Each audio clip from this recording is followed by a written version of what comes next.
My name is Cynthia Ritchie, and it is Friday, June the 5th at approximately 6:11 p.m. I do apologize for being a bit, um, again, good evening, everyone. It's my apologies for running just a little bit late and having a few minor technical difficulties. Uh, Friday, June the 5th at approximately 6:12 p.m. Pakistan Standard Time. It has been quite an interesting past several days for me, and I want to share with you, I want you to hear from my voice exactly what has been taking place. Um, as you may or may not be aware, there has been a bit of a battle between me and the People's Party, the PPP of Pakistan. The reason they claim is because I posted a tweet that was allegedly defamatory in nature regarding the late Benazir Bhutto. Let me be very clear, as a woman, as a human being, I have never, nor do I currently, nor do I ever intend to have any interest in defaming anyone, especially a woman or an individual that belongs to what may be perceived as a vulnerable population. I have had many pleasant, wonderful experiences here in Pakistan, my second home, but I have also had some very negative experiences in Pakistan. And tonight I intend to share a bit about that with you. I will reserve some of the more graphic details because I do understand that a lot of my viewers may be underage. So I would encourage anyone under the age of 18 or any adults to not allow children to listen to this particular transmission because I will be including information of a more sensitive nature. The harassment that I have endured, primarily from the People's Party, has taken place for a number of years now. And for those of you who may not be familiar, I would encourage you to go back to my previous live video that I posted approximately 3 weeks ago, detailing the past 10 years of my experience in Pakistan, condensing it in about 10 minutes, which is admittedly not very easy to do. I have been in and out of Pakistan since 2009. I shifted here end of 2010, and I was invited here by the PPP, by the People's Party, when Zardari was president, Prime Minister Galani, Interior Minister Rahman Malik, and the federal minister at the time, Makhdoom Shahabuddin. Initially, things were quite pleasant. I was very well facilitated.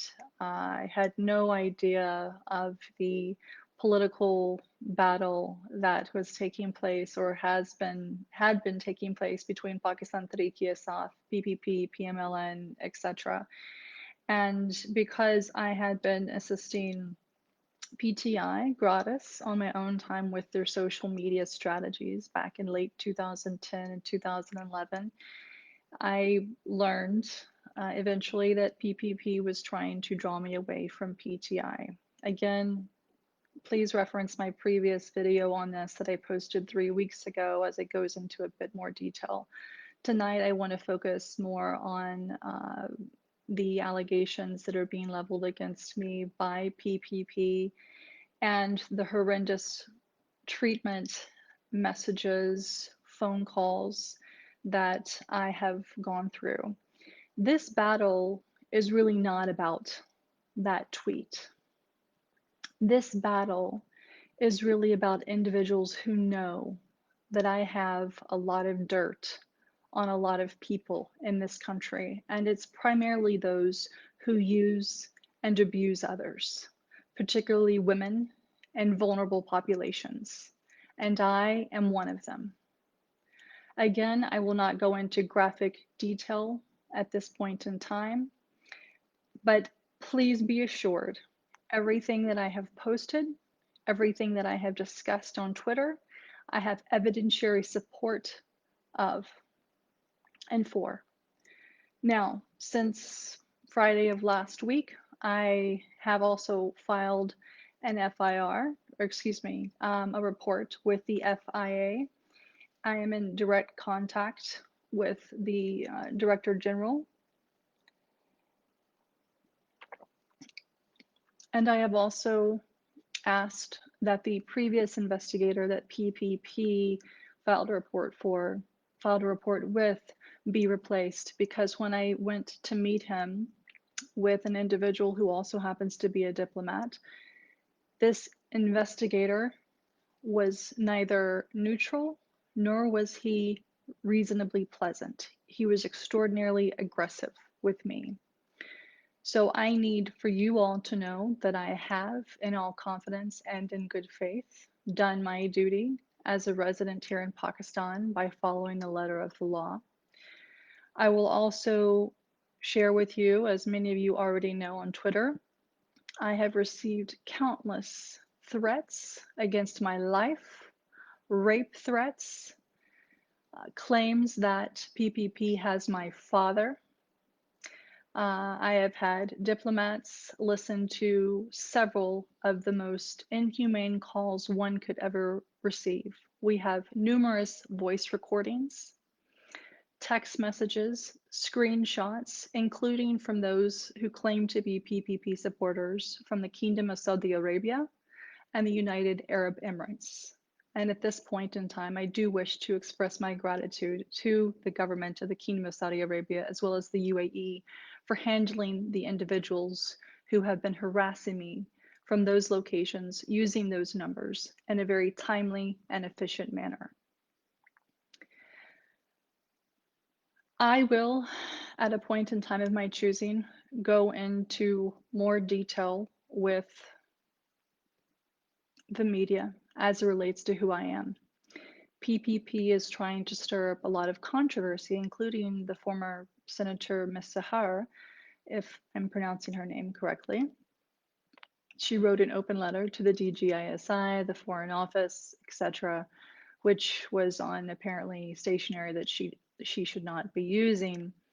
But interestingly enough, all of these individuals who are making or leveling allegations against me have blocked me and refused to engage in conversation with me. If you had nothing to hide, why are you blocking me? Why are these men who claim to be part of the most democratic and forward-thinking party in Pakistan sending me rape messages, dick pictures, ejaculation pictures? Why are these men threatening to rape me? Why are they asking for my location? I'll tell you why. Because in 2011, I was raped by the former Interior Minister, Malik. That's right. I'll say it again. I was raped by the then Interior Minister, Malik. I was physically manhandled by the Federal Health Minister, Makhdoom Shahbadin, and the Prime Minister, Yusuf Gilani, while he was staying at the President's house. I will be happy to go into more detail with the appropriate, neutral, investigative journalists. I have already shared this story with a handful of people whom I trust in case, God forbid, something happens. But I want the world to know.